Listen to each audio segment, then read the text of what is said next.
ஒரே மெய் தேவனாகிய யாவே தேவனுடைய நாமத்திலும் நம்முடைய இரட்சகராகிய இயேசு கிறிஸ்துவின் நாமத்திலும் சத்திய சகோதர சகோதரிகளுக்கு என்னுடைய வாழ்த்துக்கள். வெளிப்படுத்துதல் புத்தகத்தில் கொடுக்கப்பட்டிருக்கிற 7 சபைகளை பற்றி நாம் படிச்சுக்கிட்டு இருக்கிறோம்.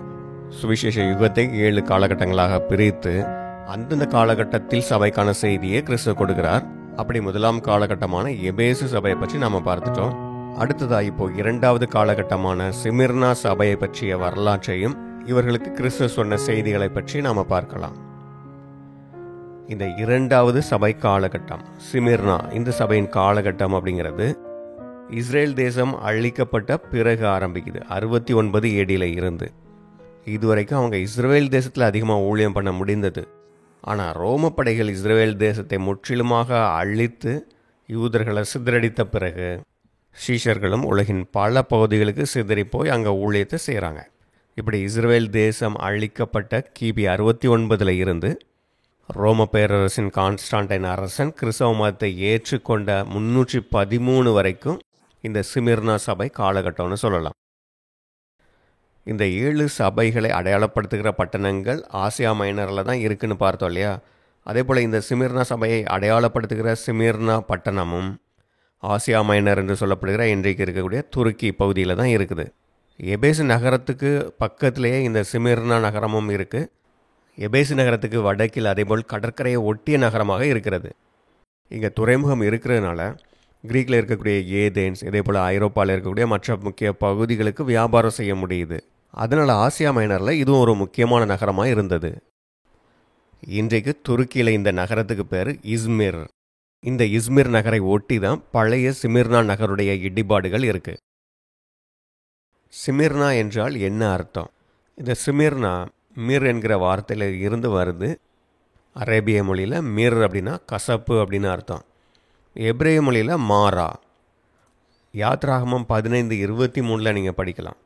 இஸ்ரவேலர்கள் எகிப்தில் இருந்து வந்து அவங்களுக்கு முதலாவது அங்கே தண்ணி கிடைத்த இடம். ஆனால் அந்த தண்ணீர் வந்து கசப்பாக இருந்தது. அதனால தான் அந்த இடத்துக்கு அவங்க மாரா அப்படின்னு பெயர் வைக்கிறாங்க. ரூத் புத்தகம் 1:20 இந்த வார்த்தையை நீங்கள் பார்க்கலாம். நகோமி அப்படின்னு சொன்னால் இனிமையான, ப்ளசண்ட், விருப்பமான அப்படிங்கிற அர்த்தம். ஆனால் என்னுடைய வாழ்க்கை கசப்பாக இருக்கிறது, அதனால் என்னை நகோமி என்று சொல்லாமல் மாறாள் என்று சொல்லுங்கள் அப்படின்னு அங்கே சொல்கிறாங்க. அப்போ சிமிர்னா என்கிற இந்த பெயர் இருக்கக்கூடிய இந்த நகரம் தான் சிமிர்னா சபைக்கு அடையாளமாக காட்டப்பட்டிருக்கு. அப்போது இந்த பெயர் அடையாளமாக எதை காட்டுகிறது? இந்த காலகட்டத்தில் இருந்த கிறிஸ்தவர்கள் மிக அதிக கஷ்டங்கள், உபத்திரவங்களை சகிக்க வேண்டியது இருந்தது. ரோமர்களும் மற்ற மதத்தை சேர்ந்தவங்களும் கிறிஸ்தவங்களை ரொம்ப கஷ்டப்படுத்தினாங்க. அவங்கள எல்லா இடங்கள்லையும் துரத்துறது, அவங்கள சித்திரவதை செய்கிறது, கொலை செய்கிறது. இப்படி இந்த சபை காலகட்ட அனுபவங்கள் மிக அதிக அளவு எதிர்ப்புகள், கஷ்டங்களை கொண்டதாக இருந்தது. இந்த சிமிர்னா சபைக்கு கிறிஸ்து சத்தியத்தை கொடுக்கும்போது எப்படி அங்கே அறிமுகப்படுத்தி கொள்கிறார்? சிமிர்னா சபையின் தூதனுக்கு நீ எழுத வேண்டியது என்னவெனில், முந்தினவரும் பிந்தினவரும் மரித்திருந்து பிழைத்தவருமானவர் சொல்லுகிறதாவது, அல்ஃபா அண்ட் ஒமேகா, இதற்கு முன்பே இருந்து கொண்டே இருக்கிறார், இனியும் இருந்து கொண்டே இருக்க போகிறார். இந்த சிமிர்னா சபையில் இருக்கக்கூடிய கிறிஸ்தவர்கள் ரொம்ப கஷ்டத்தை அனுபவிச்சுட்ருக்காங்க. இவங்களை துன்புறுத்தக்கூடியவர்கள் இவங்களை சுற்றி விரட்டி கொண்டு இருக்கிறாங்க. அப்படிப்பட்ட நேரத்தில் அவர்களுக்கு ஆறுதலும் தைரியமும் சொல்லக்கூடியதாக இந்த வார்த்தைகள் இருக்குது. ஏன்னா கிறிஸ்து எப்பொழுதும் இருந்து கொண்டு இருக்கிறார். இன்றைக்கு இவர்களை விரட்டி கொண்டு கஷ்டப்படுத்திக்கிட்டு இருக்கிறவங்கெல்லாம் கொஞ்ச நாளில் காணாமல் போயிடுவாங்க, மறக்கப்பட்டுருவாங்க. ஆனால் அப்பொழுதும் கிறிஸ்து இருந்து கொண்டே தான் இருப்பார். அப்போது எப்பொழுதுமே இவர்கள் கூடவே இருந்து இவர்களை பாதுகாத்து வழி நடத்துவார் அப்படிங்கிற ஒரு ஆறுதல் இங்கே இருக்குது. மரித்திருந்து பிழைத்தவருமானவர் சொல்லுகிறதாவது, அப்போ இவர்களுக்கு கிறிஸ்து சொல்கிறாரு, என்னையும் இதே போன்ற சக்திகள் தான், இப்படிப்பட்டவர்கள் தான் என்னையும் கொலை செய்தார்கள். அப்படி கொல்லப்பட்டும் மரித்து, ஆனால் இன்றைக்கு உயிரோடு இருக்கிறேன். அப்போது நான் எப்படி சதா காலமும் உயிரோடு இருக்கிறேன், மகிமையாக இருக்கிறேன். அப்போது அதே போல் தான் உங்களுக்கும். இன்றைக்கு இவர்கள் உங்களை கஷ்டப்படுத்தலாம், துரத்தலாம், ஆனால் நீங்களும் உயிர்த்தெழுந்து என்னோடு இதே போன்ற மகிமையில் இருப்பீங்க அப்படிங்கிறத அங்கே நினைவுபடுத்துகிறாரு. உன் கிரியைகளையும் உன் உபத்திரவத்தையும் நீ ஐஸ்வர்யமுள்ளவனாயிருந்தும் உனக்கிருக்கிற தரித்திரத்தையும் தங்களை யூதர் என்று சொல்லியும் யூதராயிராமல் சாத்தானுடைய கூட்டமாயிருக்கிறவர்கள் செய்யும் தூஷணத்தையும் அறிந்திருக்கிறேன். உன்னுடைய கிரியைகளையும் உபத்திரவத்தையும் அறிந்திருக்கிறேன்னு சொல்கிறார். அப்போ இவர்கள் நிர்கதியாக விடப்படவில்லை. கிறிஸ்து இவர்களை கண்காணித்து கொண்டு தான் இருக்கிறாரு. இவர்கள் உபத்திரவப்படுவதை அறிந்திருக்கிறார். இவர்கள் இப்படி உபத்திரவப்படுவார்கள் என்பதை தான் இங்கே தீர்க்க தரிசனமாக சொல்கிறாரு. இவர்கள் உலக மக்களால் விரட்டப்படலாம். இவங்ககிட்ட உலக பொருளோ அந்தஸ்தோ அதிகாரமோ இல்லாமல் இருக்கலாம். அப்படி உலகப் பொருள் செல்வம் உங்களுக்கு இல்லைனாலும் நீங்கள் அதைவிட மேலான மகா செல்வத்தை உடையவர்கள் தான் அப்படின்னு சொல்கிறாரு. பூமியில் இவர்கள் தரித்திரராக இருக்கலாம். ஆனால் ஆவிக்குரிய விஷயங்களையும் சத்தியத்திலையும் இவர்கள் மற்றவர்களை விட அதிக செல்வம் உடையவர்களாக இருக்கிறாங்க. தேவனுடைய ராஜ்யத்தில் இவர்கள் கிறிஸ்துவோடு ராஜாக்களாக உட்கார்ந்து அரசாட்சி செய்ய போகிறாங்க. இப்போ இருக்கக்கூடிய உபத்திரவங்களையும் உங்களுடைய தரித்திரத்தையும் பார்க்காதீங்க. தேவனுடைய ராஜ்யம் உங்களுடையது. அதை நீங்கள் விசுவாச கண்களோட நோக்கி பாருங்கள்னு சொல்கிறாரு. யூதர் என்று சொல்லியும் யூதராய் இராமல் என்று சொல்லப்பட்டிருக்கு. இந்த சிமிர்னா நகரத்தில் அப்பொழுது அதிக அளவு யூதர்கள் இருந்தாங்க. அதனால தான் கிறிஸ்தவமும் அங்கே அதிகமாக பரவுவதற்கு ஒரு வாய்ப்பாக இருந்தது. ஆனால் பிறப்பால் யூதர்களாக இருக்கிறதுனாலேயே அவர்கள் உண்மையான யூதர்கள்னு சொல்ல முடியாது. அப்படி பார்த்தா அங்கே யூதர்களாக இருந்தாலும் உண்மையான யூதர்களாக பல பேர் இருந்திருக்க மாட்டாங்க. அதே போல் இது அடையாளமாக காட்டுறது யார் அப்படின்னா ஆவிக்குரிய இஸ்ரவேலர்களை காட்டுது. அப்போது சிமிர்னா சபை காலகட்டத்தில் உண்மையான கிறிஸ்தவர்கள் இருப்பதைப் போல அங்கே தங்களை கிறிஸ்தவர்கள் என்று காட்டிக்கொள்கிற போலி கிறிஸ்தவர்களும் இருந்திருப்பாங்க. இவர்கள் உண்மையில் சாத்தானுடைய கூட்டத்தாரா தேவனுடைய நாமத்துக்கு தூஷணத்தை கொண்டு வரக்கூடியவங்களாக இருந்திருக்கிறாங்க. இதை நாம் சபை சரித்திரத்தின் மூலமாக தெரிந்து கொள்ள முடியுது. The father of search history என்று அழைக்கப்படும் எசூபியஸ் இவர் தான் அந்த காலகட்டத்தில் கிறிஸ்தவ உலகம் முழுவதும் பிரயாணப்பட்டு அங்கே இருக்கக்கூடிய நூலகங்களில் தேடி இப்படி சபை சரித்திரத்தை பற்றி எழுதி வைத்திருக்கிறார்.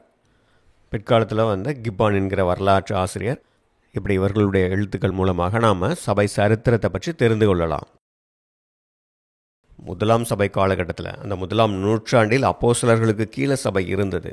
அதனால் அப்பொழுது எல்லோருமே உண்மை கிறிஸ்தவர்களாக இருந்தாங்க. எளிமையான சபையாக இருந்தது. இஸ்ரவேல் தேசம் அங்கே 69 AD அழிக்கப்படுகிறது. இதற்கு பிறகு பல தேசங்களுக்கும் கிறிஸ்தவ மார்க்கம் பரவுகிறது. அப்படி தான் அங்கே ஆசியா மைனரில் கிறிஸ்தவ மார்க்கம் பரவுகிறது. இந்த காலகட்டத்தில் இங்கே இருந்த எல்லா நகரங்களிலும் ஏராளமான புதியவர்கள் கிறிஸ்தவ மார்க்கத்தை ஏற்றுக்கொண்டு உள்ளே வர்றாங்க. அப்போது ஆதி காலத்தில் இருந்த அந்த சபை அவங்களுக்கு இருக்கக்கூடிய கட்டிடங்கள்லாம் இடமே இல்லாமல் இருக்குது. அதனால் இவங்க பெரிய பெரிய கட்டிடங்களை கட்ட ஆரம்பிக்கிறாங்க. அவர்களுக்கு ஆலயம் அப்படின்னு சொல்லி மிகப்பெரிய கட்டிடங்களை கட்ட ஆரம்பிக்கிறாங்க. ஏன்னா அவ்வளோ புதியவர்கள் உள்ளே வர்றாங்க. இப்படி கூட்டம் சேர சேர இந்த கிறிஸ்தவ அமைப்பு ஒரு பெரிய மத அமைப்பாக மாறுகிறது. அங்கே தலைவர்கள் அவங்களுக்கு கீழே இருக்கக்கூடியவங்க இப்படி ஒரு அமைப்பு உருவாகுது. இந்த சபை அமைப்புக்கு ஏராளமாக பணம் சேர ஆரம்பிக்குது. அதனால் பெரிய பெரிய கட்டடங்களை கட்டுறாங்க. இதன் தலைவர்களும் பிஷப் என்கிற பட்டத்தோடு தங்களை உயர்த்தி கொண்டு ஆடம்பரமாக பெருமையாக வலம் வர ஆரம்பிக்கிறார்கள். அங்கே இருக்கிற கிறிஸ்தவ மக்கள்கிட்ட இருந்து மட்டும் இல்லை, மற்ற மக்கள் அங்கே இருக்கக்கூடிய அரசாங்க அதிகாரிகள் கூட மரியாதை கொடுக்கக்கூடிய அளவு அப்படி அந்தஸ்துலேயும் பணபலத்திலையும் வளர்ச்சி அடைகிறாங்க. இப்போ தான் சபை கொஞ்சம் கொஞ்சமாக கெட்டுப்போக ஆரம்பிக்குது. அவங்களுக்கு இப்போ புதுதாக கிடைத்திருக்கிற இந்த பணம், சமுதாய அந்தஸ்து, அதிகாரம் இப்படி வர வர இதையெல்லாம் இவங்க தவறாக பயன்படுத்த ஆரம்பிக்கிறாங்க. உண்மை கிறிஸ்தவர்களாக எளிமையாக பரிசுத்தமாக வளர்ச்சி அடைவதற்கு பதிலாக அவங்களுக்கு எந்த அளவு சமூக அந்தஸ்து பணம்லாம் அதிகமாக சேருதோ, எந்தளவு அவங்க செழிப்பாக வளர்ச்சி அடைகிறாங்களோ அந்த அளவுக்கு அவர்களுடைய ஒழுக்க நெறிகள்லாம் குறைந்து கொண்டே வருது.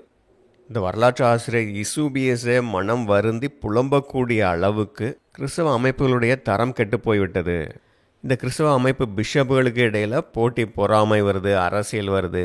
உதாரணத்துக்கு இந்த காலகட்டத்தில் இந்த ஆசியா மைனர் பக்கத்தில் இருக்கக்கூடிய ஆன்டியோக் என்கிற பகுதிக்கான பிஷப் பால் ஆஃப் சமோசட்டா என்கிற ஒருத்தர் இருக்கிறார். துருக்கியில் சமோசட்டா என்கிற அந்த ஊரில் உள்ளவர். இந்த பிஷப் சமுதாயத்தில் பெரிய அந்தஸ்து உள்ளவராக, மக்கள்கிட்ட பெரிய செல்வாக்கு உள்ளவராக இருக்கிறாரு. கிறிஸ்தவ மக்கள் தாராளமாக பணம் கொடுக்குறாங்க. அதனால் அவர் ஆடம்பர வாழ்க்கை வாழ்ந்துட்டு இருக்காரு. பெரிய கட்டிடங்கள், அவருக்குன்னு தனி அலுவலக அறை, சிங்காசனம் போன்ற ஆசனம். பல மக்களும் அவர்கிட்ட பல விண்ணப்பங்களை கொடுக்குறாங்க. ஏனென்றால் இவர் அந்த பகுதிக்கு ஒரு அதிகாரி போல செயல்படுறாரு.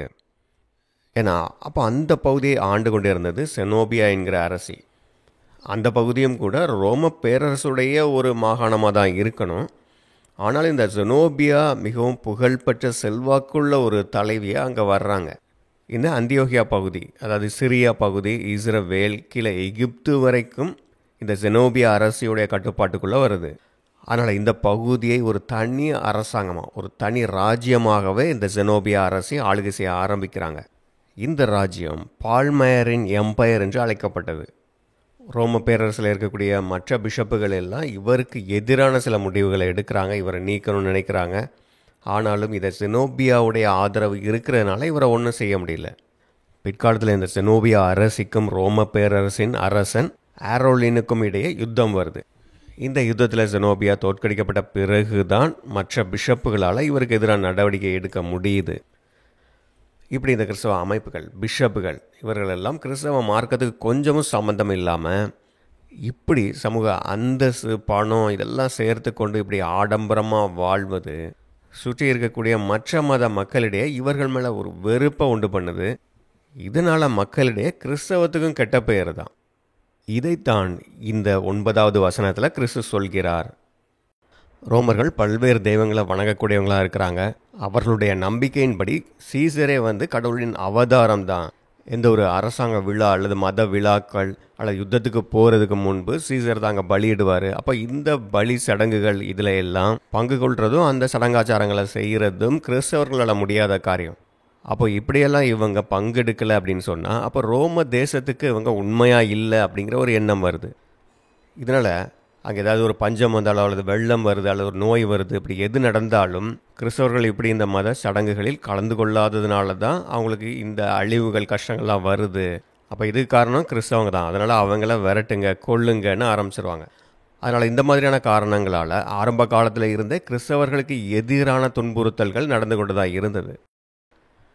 நீரோ மன்னன் காலகட்டத்திலேயே சில கிறிஸ்தவர்கள் கொடுமைப்படுத்தப்பட்டிருக்கிறாங்க அப்படிங்கிறத 2வது சபையின் ஒரு நட்சத்திர அங்கத்தினரான டெர்ட்டுலியன் எழுதியிருக்கிறாரு. நீரோ மன்னனுடைய காலகட்டம் AD 54 68 வரைக்கும். இவருடைய காலகட்டத்தில் தான் பரிசுத்த பவுல் அங்கே ரோமில் சிரச்சேதம் பண்ணப்படுறாரு. பரிசுத்த பேதுருவும் தலைகீழாக சிலுவையில் அறையப்பட்டு கொல்லப்படுறாரு. நீரோ காலகட்டத்துக்கு பிறகு பரிசுத்த யோவானை கொதிக்கிற எண்ணெய் சட்டிக்குள்ளே போட்டு கொலை செய்ய பார்க்குறாங்க. ஆனால் அதில் இருந்து அவர் அற்புதமாய் காக்கப்பட்டார் அப்படின்னு சொல்கிறாங்க. இதற்கு வரலாற்று ஆதாரங்கள் எதுவும் கிடையாது. ஆனால் மரபு வழியாக அப்போஸ்தலர்களை பற்றி சொல்லப்படுகிற காரியங்களில் இருந்து தெரிய வருது. இதற்கு பிறகு பரிசுத்த யோவான் பத்மு தீவில் சிறை வைக்கப்படுகிறார். பரிசுத்த யோவானுடைய இறுதி நாட்கள் அந்த வயதான காலகட்டத்திலும் கூட அவர் தேவனுக்கு ஊழியம் செய்வதற்கான வாய்ப்புகளை பயன்படுத்தி கொண்டுதான் இருக்கிறாரு. அந்த பத்மு தீவில் தான் நாம் இப்போ படிக்கிற இந்த கிறிஸ்து வெளிப்படுத்திய காரியங்கள் அவருக்கு கொடுக்கப்பட்டு அவர் எழுதி வைக்கிறார். பரிசுத்த யோவான் 2ஆம் சபைக்கான நட்சத்திர தூதராக இருக்கிறாரு. கிபி 69 இருந்து 2ஆம் சபை காலகட்டம் ஆரம்பிக்கிறது, சிமிர்னா சபை காலகட்டம். இந்த காலகட்டங்களில் கிறிஸ்தவர்களை துன்பப்படுத்திய ரோம அரசர்கள் அப்படின்னு பார்த்தோம்னா மார்க்கஸ் அரேலியஸ் கிபி 161 180 வரைக்கும். அடுத்தது டிசியஸ் என்கிற அரசன், இவருடைய காலகட்டம் 249 251 வரைக்கும். அடுத்த அரசன் ட்ரிபோனியனஸ் கேலஸ் கிபி 251 இருந்து இவருடைய காலம் ஆரம்பிக்குது. இதற்கு அடுத்ததாக வெலேரியன் அரசனுடைய காலகட்டம் 260 முடியுது. இதற்கு பிறகு இறுதியாக டயக்லிட்டியன் மற்றும் கலாரியஸ் அரசர்களுடைய காலகட்டம். இந்த காலகட்டத்தில் தான் கிறிஸ்தவர்களுக்கு எதிரான துன்புறுத்தல் உச்சகட்டத்தை அடையுது. கிறிஸ்தவ மதத்தையே அடியோடு அழித்து விட்டோம்னு அவங்க சொல்கிற அளவுக்கு, அந்த அளவு கூட்டமாக கிறிஸ்தவர்கள் கொல்லப்பட்ட காலகட்டம் தான் இது. இந்த காலகட்டத்தை பற்றி தான் 10 நாட்கள் உபத்திரவப்படுவீர்கள் அப்படின்னு இயேசு கிறிஸ்து சொல்கிறாரு. கிபி 284 டயக்லிட்டியன்ங்கிற அரசன் அதிகாரத்துக்கு வர்றான். அப்போது இந்த கிறிஸ்தவர்கள் அதிகமாக பெருகிட்டு இருக்கிறதையும் அவர்கள் அந்தஸ்திலையும் செல்வாக்களையும் சமுதாயத்தில் வேகமாக வளர்ந்து கொண்டு இருக்கிறதெல்லாம் பார்க்கும்போது இவர்கள் நமக்கு எதிராகவே வந்துடுவாங்களோன்னு, இவர்கள் நமக்கு எதிராக ஏதாவது சதி செய்து கொண்டிருக்கிறாங்களோ அப்படிங்கிற ஒரு சந்தேகம் அவனுக்கு வந்துடுது. ஏன்னா கிறிஸ்தவர்கள் இந்த ரோம அரசாங்கத்துடைய மதமாக இருக்கக்கூடிய, ரோமர்களுடைய மதமாக இருக்கக்கூடிய அந்த விக்கிரக வழிபாடுகளெல்லாம் இவங்க செய்ய மாட்டாங்க. ரோமர்கள் எந்த ஒரு பண்டிகை அல்லது ஒரு யுத்தத்துக்கு போகணுன்னாலும் அவர்களுடைய தெய்வத்துக்கு பலி கொடுப்பாங்க. இப்போது ரோம கடவுள் ஜூபிட்டருக்காக ஒரு பண்டிகை அல்லது பலி செலுத்துகிறாங்க அப்படின்னா கிறிஸ்தவர்கள் பங்கெடுக்க மாட்டாங்க. ரோம அரசாங்கத்தை பொறுத்தவரையில் ஓரளவு மத சுதந்திரத்தை கொடுக்குறாங்க. ஆனால் ரோம அரசாங்க காரியங்கள்லேயே அவர்களுடைய தெய்வங்களுக்கு பலியிடுதல் இருக்குது. அப்போ அதில் எல்லாரும் கலந்து கொள்ளணும், அதை மதிக்கணும் அப்படிங்கிற ஒரு எதிர்பார்ப்பு இருக்குது. ரோமர்களை பொறுத்தவரையில் அவர்களுடைய மதம் அரசாங்க மதம். அவர்கள் கடவுள்களை வணங்குறது மட்டும் இல்லாமல் அரசரையும் கடவுளை போல வணங்குகிற வழக்கம் இருக்குது. அரசர் தான் அங்கே பலி கொடுப்பாரு, அதில் எல்லாரும் கலந்து கொள்வார்கள். இப்படி அவர்கள் ரோம ராஜ்யத்துக்கும் அரசனுக்கும் உண்மையாக இருக்கிறத இந்த மத சடங்குகளில் கலந்து கொண்டு காட்டுறாங்க. ஆனால் கிறிஸ்தவர்கள் அப்படி செய்யவில்லை. அப்போது அவர்கள் ரோம ராஜ்யத்துக்கு உண்மையாக இருக்கலை. அது மட்டும் இல்லாமல் அவங்க பெருகிக்கிட்டே போகிறாங்க. செல்வம் செல்வாக்கு இப்படி பெருகிக்கிட்டே போகும்போது அது ரோமுக்கு எதிரான ஒரு புரட்சியாக கூட வந்துடலாம் அப்படிங்கிற ஒரு எண்ணம் அவர்களுக்கு வருது. ஏற்கனவே கிறிஸ்தவர்களை துன்புறுத்துவது, அவர்களை கொலை செய்வது இதெல்லாம் நடந்துக்கிட்டு தான் இருந்தது.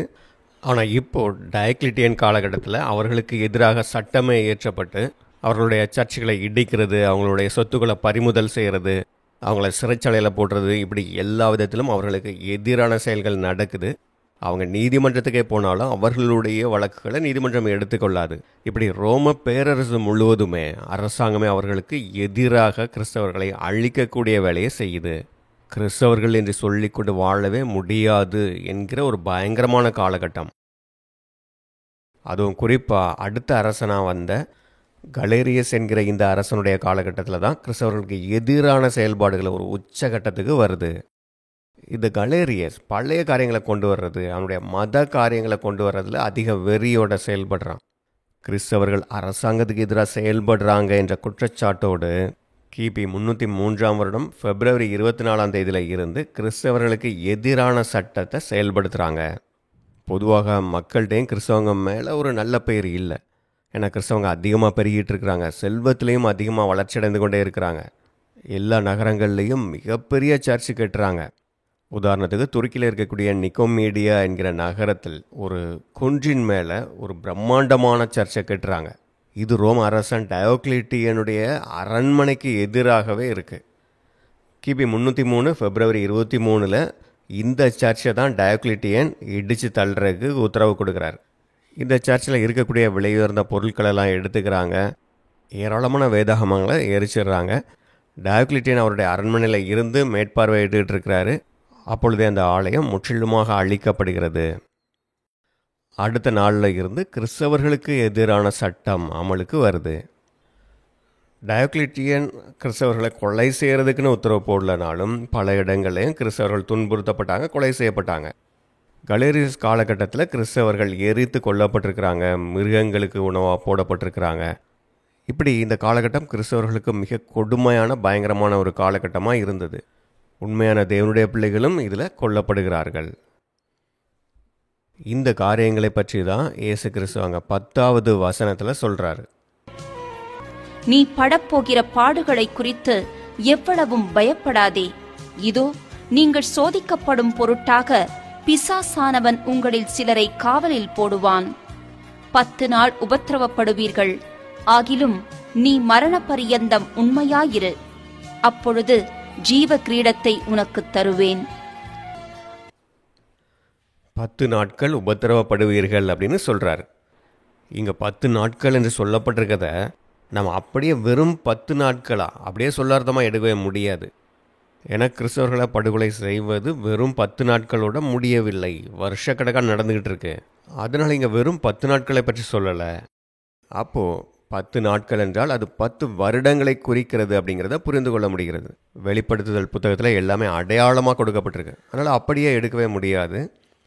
அப்போ 10 நாட்கள் அப்படிங்கிறது 10 வருடங்கள் தான். ஒரு நாள் என்பது ஒரு வருடம் என்பதற்கு வேதாகமத்திலே பல ஆதாரங்களை நம்ம பார்க்குறோம்.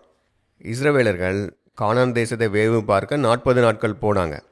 அப்போ அங்கே அவர்களுக்கு தண்டனை கொடுக்கும்போது தேவன் என்ன சொல்கிறாரு, நீங்கள் 40 நாட்கள் வேவு பார்க்க போனீங்க இல்லையா, அதற்கு இணையாக ஒவ்வொரு நாளுக்கும் ஒரு வருஷம் அப்படின்னு எடுத்துக்கிட்டு 40 வருடங்கள் நீங்கள் இந்த வனாந்திரத்தில் தான் சுற்றி திரியணும் அப்படிங்கிற தண்டனையை கொடுக்குறாரு. அப்போ கிறிஸ்தவர்கள் 10 வருடங்கள் மிக கடுமையான உபத்திரவத்தில் கஷ்டப்படுவாங்க அப்படிங்கிறது இங்கே தெளிவாக சொல்லப்பட்டிருக்கு. வரலாற்றிலே நம்ம பார்க்குறோம். கிபி 303 பிப்ரவரி 24 ஆரம்பித்தது கிபி 313 பிப்ரவரி வரைக்கும், அதாவது 10 வருடங்கள் கிறிஸ்தவர்களுக்கு மிக கடுமையான உபத்திரவங்கள் இருந்தது. இப்படி 10 வருடங்களுக்கு கிறிஸ்தவர்கள் வேட்டையாடப்படுவது தொடர்ந்து நடக்குது. 10 வருடங்களுக்கு பிறகு கான்ஸ்டான்டைன் அரசனுடைய காலகட்டத்தில் இது ஒரு முடிவுக்கு வருது. கிபி 311 இருந்து கொஞ்சம் கொஞ்சமாக குறைக்கப்படுது. கான்ஸ்டான்டைன் கிறிஸ்தவ மதத்தை ஏற்றுக்கொண்ட பிறகு சரியாக 10 வருடங்களுக்கு பிறகு கிபி 313 பிப்ரவரி மாதம் இந்த கிறிஸ்தவர்களுக்கு எதிரான சட்டம் முற்றிலுமாக நீக்கப்படுகிறது. இனிமே கிறிஸ்தவர்களை யாரும் துன்புறுத்தக்கூடாது என்பதே அங்கே சட்டமாக கொடுக்கப்படுகிறது. இதுதான் நம்ம வரலாற்றில் எடிக்ட் ஆஃப் மிலன் என்று படிக்கிறோம். ஆனால் இந்த 10 வருடங்களில் ரோம பேரரசு முழுவதும் அவர்களுக்கு எதிராக சட்டம் இயற்றப்பட்டு கிறிஸ்தவர்கள் ஒடுக்கப்பட்டார்கள்.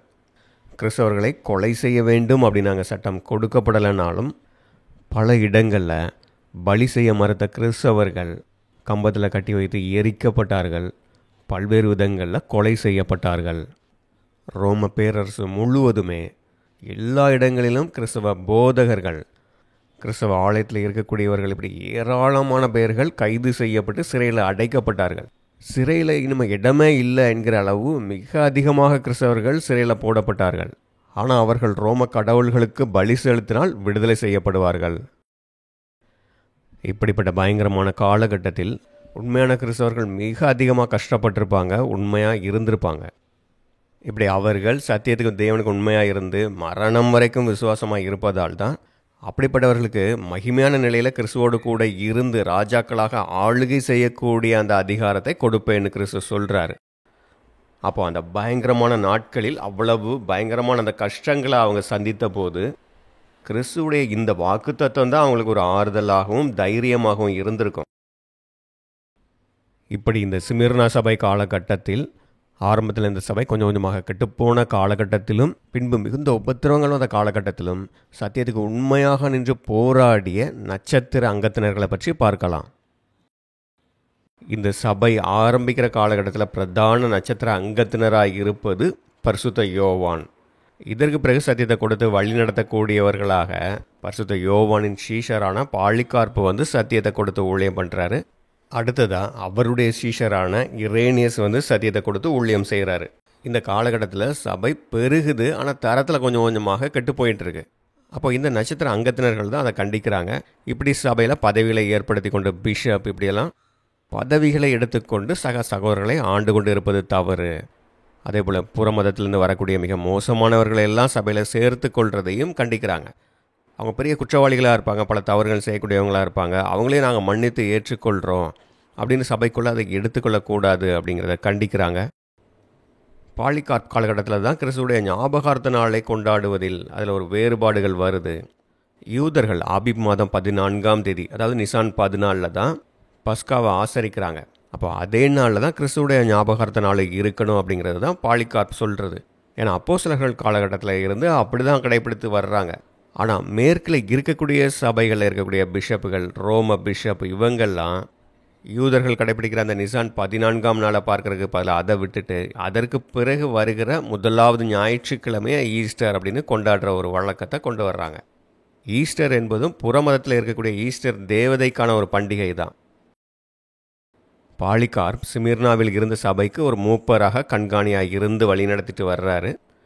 இவர் கிபி 155 இரத்த சாட்சியாக மரிக்கிறார். அவரை கம்பத்தில் கட்டி வைத்து தீ கொளுத்துறாங்க. அந்த அக்னி ஜுவாலைகளும் அவரை சாகடிக்கலை அப்படின்னோடனே அவரை குத்தி கொள்கிறாங்க. அடுத்ததாக பாலிகார்ப்புடைய சீஷரான இரேனியஸ். இவர் சிமிர்னா நகரத்தில் இருந்து வந்தவர் தான். கால் தேசத்தில், அதாவது இன்னைக்கு இருக்கக்கூடிய பிரான்ஸ் தேசம், அதில் லியான் நகரத்தில் தான் அவர் ஊழியம் செஞ்சிட்டு இருந்தார். இவர் பாலிகார்ப்புடைய பிரசங்கங்களை கேட்டிருக்கிறார். அது மட்டும் இல்லை, பரிசுத்த யோவானுடைய பிரசங்கத்தை இவர் கேட்டிருக்கிறாருன்னு சொல்கிறாங்க. அப்போது அப்போஸ்தலர்களுடைய பிரசங்கத்தையே நேரில் கேட்ட சீஷர்களில் இவர் தான் கடைசி. கிபி 160 180 வரைக்கும் மார்கஸ் அரேலியஸ் கிறிஸ்தவங்களுக்கு எதிரான உபத்திரவத்தை கொண்டு வரும்போது நிறைய கிறிஸ்தவர்கள் கொல்லப்படுறாங்க. அப்படி தான் இந்த லியோன் நகரத்தில் இருக்கக்கூடிய மூப்பராக இருந்த ஒரு போதகரும் கொல்லப்படுறாரு. இதற்கு பிறகு இரேனியஸ் தான் அங்கே லியோன் நகரத்து போதகராக ஊழியம் செய்கிறார். தப்பறைகளுக்கு எதிராக சத்தியத்தை கொடுக்குற அந்த ஊழியத்தில் அகெயின்ஸ்ட் ஹெர்சிஸ் அப்படின்னு சொல்லி ஒரு புத்தகத்தை எழுதுகிறாரு. இந்த காலகட்டத்தில் ஒவ்வொரு போதகர்களும் அவங்களுக்கு தெரிஞ்ச விஷயங்களை அவங்களுக்கு புரிஞ்சதை சொல்கிறோம் அப்படின்னு சொல்லி நிறைய தப்பறைகள் வருது. அப்படிங்கிறதுனால வேதாகமத்தை படிக்கணும் அப்படிங்கிறத இவர் வலியுறுத்துகிறார். வேதாகமம் அப்படின்னா அப்போ பழைய ஏற்பாடு மட்டும்தான் எல்லாத்தையும் இருந்தது. அப்போ அப்போஸ்தலர்கள் எழுதிய புத்தகங்களையும் படிக்கணும். இன்றைக்கி நம்மகிட்ட புதிய ஏற்பாடுன்னு கையில் இருக்குது. ஆனால் அப்போஸ்தலர்கள் எழுதின தனித்தனி புத்தகங்களாக தான் அப்போ இருந்தது. அப்போது அவைகளையும் அவசியமாக படிக்கணும்னு சொல்கிறாரு. அப்போஸ்தலர் யோவானுடைய நேரடி சீஷராக இருந்த பாலிகார்ப்புடைய சீஷராக அந்த இரேனியஸ் இருந்ததுனால அப்போஸ்தலர்களுடைய எழுத்துக்களை மிகச்சரியாக விவரித்து சொல்ல முடிந்தது. இரேனியஸுக்கு முன்பு ஆசியா மைனரில் இருந்த கிறிஸ்தவர்கள் எல்லோரும் பரிசுத்த யோவானுடைய சுவிசேஷத்தை மட்டும் படிச்சுட்டு இருந்தாங்க. மற்ற இடங்களிலெல்லாம் மத்தேயுடைய சுவிசேஷம் தான் பிரபலமாக இருந்தது. அப்போது இந்த சுவிசேஷ புத்தகங்களை ஏதாவது ஒன்று இருந்தால் போதும் அப்படின்னு ஏதாவது ஒன்றை வச்சுட்டு இருந்தாங்க. இரேனியஸ் தான் 4 சுவிசேஷங்களுமே அவசியம், 4மே தேவனுடைய பரிசுத்த ஆவியால் வெளிப்படுத்தப்பட்டவைகள், தேவனுடைய வார்த்தைகள் தான்.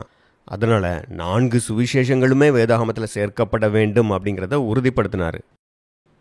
சிலர் மார்க்கு புத்தகத்தையே கொஞ்சம் எடிட் பண்ணி அப்படி மாற்றியே பயன்படுத்திக்கிட்டு இருந்தாங்க. இன்னும் பல போதகர்கள் அவங்களுக்கு தெரிஞ்ச விளக்கத்தை சொல்லி இப்படி பல தப்பறைகள் உள்ளே வந்துடுச்சு. அப்போது சத்தியத்தை கொடுக்கக்கூடியது வேதாகமம் மட்டும்தான்.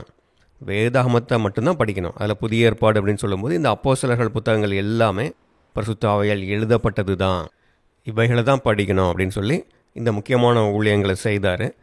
அதே போல் கிறிஸ்து எல்லாருக்காக தான் மரித்தார். பூமியில் இருக்கக்கூடிய எல்லா மக்களுக்காக அவர் மரித்திருக்கிறாரு. அதனால் இதற்கு முன்பு இறந்து போனவர்கள் கூட பூமியில் தேவனுடைய ராஜ்யம் 1000 வருஷம் நடக்கும்போது அப்போது எல்லாரும் ரட்சிக்கப்படுவதற்கான வாய்ப்புகள் கொடுக்கப்படும் என்கிற இந்த சத்தியத்தையும் கொடுத்தாரு. இந்த சபையின் அடுத்து வரக்கூடிய நட்சத்திர அங்கத்தினர்களான டெர்ட்டுலியன், ஹிப்போலிட்டஸ் இவர்களும் இரேனியஸுடைய புத்தகத்தை படித்து வந்தவர்கள் தான். பாலிகார்ப் அப்போஸ்தலர் யோவானால் சிமிர்னாவில் மூப்பரால் நியமிக்கப்பட்டவர் அப்படின்னு சொல்கிறாங்க. இரேனியஸும் சிமிர்னா பக்கத்தில் தான் பிறந்திருக்கிறாரு. பாலிகார்ப்ட இருந்து நிறைய விஷயங்களை கற்றுக்கொண்டார். அப்போஸ்தலர் யோவானிடம் இருந்தும் கற்றுக்கொண்டிருந்திருக்கலாம் அப்படின்னு சொல்கிறாங்க. இப்படி இவர்கள் இருவருமே பின்னால் வரக்கூடிய சபை பரிசுத்தவான்களுக்கும் அப்போஸ்தலர்களுக்குமான ஒரு தொடர்பாக இருக்கிறாங்க. அப்போஸ்தலர்கள் சபைக்கு எழுதின நிருபங்களை படிக்கணும். இதுவும் தேவனுடைய பரிசுத்த ஆவியால் தூண்டப்பட்டு எழுதப்பட்டது தான், தேவனுடைய வார்த்தை தான் அப்படிங்கிறத சொல்லி கொலோசியர் 4:16 சொல்லப்பட்டபடி அப்போஸ்தலர்களுடைய எல்லா புத்தகங்களையும் எல்லா சபை ஐக்கியங்களையும் இருக்கக்கூடியவர்கள் படிக்க வேண்டியது அவசியங்கிறத சொன்னாங்க. இந்த நிருபம் உங்களிடத்தில் வாசிக்கப்பட்ட பின்பு இது லவோதிக்கேயா சபையிலும் வாசிக்கப்படும்படி செய்யுங்கள். லவோதிக்கேயாவிலிருந்து வரும் நிருபத்தை நீங்களும் வாசியுங்கள். இப்படி புதிய ஏற்பாடு என்று சொல்லி இந்த புத்தகங்கள் எல்லாமே எல்லா கிறிஸ்தவர்களுக்கும் கிடைக்கிறதுக்கு ஒரு முக்கியமான ஊழியத்தை இவர்கள் செய்திருக்கிறாங்க. இந்த 1ஆம் 2ஆம் நூற்றாண்டுகளில் நாஸ்டிசிசம் என்கிற மத கோட்பாடு அதிகமாக பரவிக்கொண்டிருந்தது. இது யூத மதம், கிறிஸ்தவம், மற்ற மத கோட்பாடுகள் எல்லாமே கலந்து உருவாக்கப்பட்ட ஒன்று. இது அன்றைய காலகட்டத்தில் பல தப்பறைகள் வர காரணமாக இருந்தது. பல கிறிஸ்தவ ஐக்கியங்களில் இந்த தப்பறைகள் ஏற்கனவே புகுந்திருந்தது. நாஸ்டிசிசம் என்கிற இந்த கோட்பாடு கிறிஸ்துடைய ஈடுபலி தேவையில்லை அப்படின்னு கிறிஸ்துடைய ஈடுபலியை மறுதளிக்கக்கூடிய ஒரு கோட்பாடு. இதனால் இரேனியஸ், டெர்ட்டுலியன், ஹிப்போலிட்டஸ் இவர்கள் எல்லோரும் ரான்சம்க்கு எதிரான இந்த கோட்பாடுக்கு எதிராக மிக தீவிரமாக போராடினார்கள். அடுத்த நட்சத்திர அங்கத்தினராக டெர்ட்டுலியன் வருகிறார். இவர் ரோம பேரரசின் ஒரு பகுதியாக இருக்கக்கூடிய வடக்கு ஆப்பிரிக்காவின் கார்த்தேஜ் என்ற பகுதியை சேர்ந்தவர். இவர் திருத்துவத்துக்கு எதிரான தெளிவான சத்தியங்களை கொடுத்தார். பிதா குமாரன் 2 பேரும் ஒரே நபர் கிடையாது, 2 பேரும் தனித்தனியான நபர்கள். அப்பா மகன் என்று சொல்லப்பட்டிருக்கிற இந்த பதமே அப்போ 2 பேரும் ஒரே நபர் கிடையாது அப்படிங்கிறத காட்டுது. அப்போது திருத்துவம் தவறு, 3 தேவர்கள் கிடையாது, 2 தேவர்கள் தான். பிதா என்பது சர்வ வல்லமையுள்ள யாவே தேவன், அவருடைய குமாரன் தான் இயேசு கிறிஸ்து என்கிற இந்த சத்தியங்களை, இந்த திருத்துவம் என்கிற குழப்பம் வருகிற அந்த காலகட்டத்தில் இந்த சத்தியங்களை தெளிவாக கொடுத்திருந்தார். டெர்ட்டுலியன் மாஸ் என்கிற திருப்பலி பூஜை, ஞானஸ்நானம் இதில் இருக்கக்கூடிய தப்பறைகளுக்கு எதிராக சத்தியத்தை கொடுத்தாரு. அடுத்த ஸ்டார் மெம்பர் ஹிப்போலிட்டஸ். இவர் ரோமில் இருக்கிறாரு. இவர் இரேனியஸுடைய சீடர். இவர் அப்போது ரோமில் இருந்த போப்புடைய திருத்துவ கருத்துக்களுக்காக அவரை கண்டிக்கிறாரு. திருத்துவத்துக்கு எதிரான மிக தெளிவான சத்தியத்தை கொடுக்குறாரு. கிபி 235 அப்போ இருந்த மேக்சிமினஸ் திராக்ஸ் என்கிற ரோம மன்னன் கிறிஸ்தவ மக்களுக்கு எதிராக கஷ்டங்களை கொடுத்து கிறிஸ்தவ மக்கள் ஒடுக்கப்படும் போது இவரும் சார்டினியா என்கிற தீவுக்கு நாடு கடத்தப்படுறாரு. அங்கே சுரங்க வேலைகளை ஈடுபடுத்தப்பட்டு அங்கே இறந்து போயிடுறாரு. ஆவியானவர் சபைகளுக்குச் சொல்லுகிறதை காதுள்ளவன் கேட்க கடவன். ஜெயங்கொள்ளுகிறவன் 2ஆம் மரணத்தினால் சேதப்படுவதில்லை என்றெழுது. இங்கே கிறிஸ்து இப்படி 2ஆம் மரணத்திற்கு உங்கள் மேல் அதிகாரம் இல்லைன்னு சொல்லும்போது, இந்த முதலாம் மரணம்ங்கிறது ஒரு தற்காலிகமானது தான். இங்கே நீங்கள் மரண பரியந்தம் விசுவாசத்தோடு இருந்துட்டீங்கன்னா, உங்களுக்கு இங்கே பூமியில் மரணம் வந்தாலும் 2ஆம் மரணம் உங்களை நெருங்கவே முடியாத அப்படிப்பட்ட இம்மார்டாலிட்டி என்கிற அந்த தெய்வீக நிலையை அடையப் போகிறீர்கள் அப்படிங்கிறத சொல்கிறாரு. நம்ம ஆரம்பத்திலே இந்த சிமிர்னா என்கிற இந்த பெயர்லேயே மாறா என்கிற வார்த்தை இருக்குது. அதற்கு அர்த்தம் கசப்பு அப்படின்னு பார்த்தோம். அப்போ கிறிஸ்தவ சபையின் வரலாற்றில் இந்த காலகட்டம் கசப்பான ஒரு காலகட்டமாக தான் இருக்குது. ஆனால் இதையும் கிறிஸ்து தேவனுடைய பிள்ளைகளுக்கு நன்மையாக மாற செய்யக்கூடிய வல்லமையுடையவராக இருக்கிறார். மாறாவிலும் இதுதான் நடந்தது. குடிக்க முடியாத கசப்பான தண்ணீரில் மோசே ஒரு மரத்தை வெட்டி போட்டதும் அது குடிப்பதற்கேற்ற தித்திப்பான தண்ணியாக மாறியது. இந்த சிமிர்னா வார்த்தையில் வரக்கூடிய இந்த மிர் என்கிற வார்த்தை ஒரு நறுமண பொருளையும் குறிக்கிறது. மத்திய கிழக்கு நாடுகள், ஆப்பிரிக்காவுடைய வடக்கு பகுதிகள், இங்கெல்லாம் ஒருவித முள் மரம் இருக்குது. இந்த மரத்திலிருந்து எடுக்கக்கூடிய பிசின் நறுமண பொருளாக பயன்படுது. இந்த மரத்துடைய அறிவியல் பெயர் காமிஃபோரா மிர்ரா. இந்த மரத்தை கீறி விட்டால் அதிலிருந்து கிடைக்கக்கூடிய பிசினை எடுத்து அதை வைத்து நறுமண பொருட்கள் தயாரிக்கிறாங்க. பல மருந்து பொருட்களும் தயாரிக்கிறாங்க. இதில் இருந்து போதைப் பொருளும் தயாரிக்கிறாங்க. இதில் பாக்டீரியாக்களை கொல்லக்கூடிய பண்புகள் இருக்கிறதுனால இதை பயன்படுத்தி பொருட்களை கட்டுப்போகாமல் பாதுகாக்கலாம். தமிழில் பைபிளில் வெள்ளைப்போளம் அப்படின்னு கொடுத்துருப்பாங்க. இயேசு கிறிஸ்துவுடைய வாழ்க்கையோடு இந்த மிர் என்கிற ரெசின், இந்த வெள்ளைப்போளம் மிகவும் தொடர்புடையதாக இருக்குது. இயேசு கிறிஸ்து பிறந்த பிறகு அவரை பார்க்க வருகிற கிழக்கத்திய ஞானிகள் அவருக்கு பல பரிசு பொருட்களை கொண்டு வரும்போது இந்த வெள்ளைப்போளமும் கொண்டு வர்றாங்க. இதை பயன்படுத்தி தயாரிக்கப்பட்ட வலியை குறைப்பதற்கான ஒரு போதைப் பொருள். அதுதான் அங்கே காடின்னு சொல்லி சிலுவையில் அறையப்படுகிறவர்கள் ஒரு கொடூரமான வலியில் இருப்பாங்க. அதனால் அவர்களுக்கு வலியை குறைக்க இதை ஒரு சேவையாக செய்யக்கூடியவங்க சிலர் இருக்கிறாங்க. அவர்கள் தான் இயேசு கிறிஸ்துவுக்கு காடியை குடிக்க கொடுத்தார்கள் அப்படின்னு பார்க்குறோம். பிறகு அவரை அடக்கம் செய்வதற்கு அரிமத்தியா ஊரானாகிய யோசேப்பு, நிக்கோதேமு இவர்கள் இந்த மரத்திலிருந்து தயாரிக்கப்பட்ட இந்த நறுமண பொருட்களோடு இயேசுவின் உடலை அங்கே அடக்கம் செய்கிறாங்க. அப்போது எப்படி இந்த மரம் ஒரு ஸ்ட்ரெஸ்ஸில் இருக்கும்போது அல்லது அது வெட்டும்போது அது இந்த விலையுயர்ந்த பிசினை கொடுக்குது. இதுதான் நறுமண பொருளாகவும் கெட்டுப்போகாமல் பொருட்களை பாதுகாக்கிறதாகவும் மருந்து பொருளாகவும் பயன்படுது.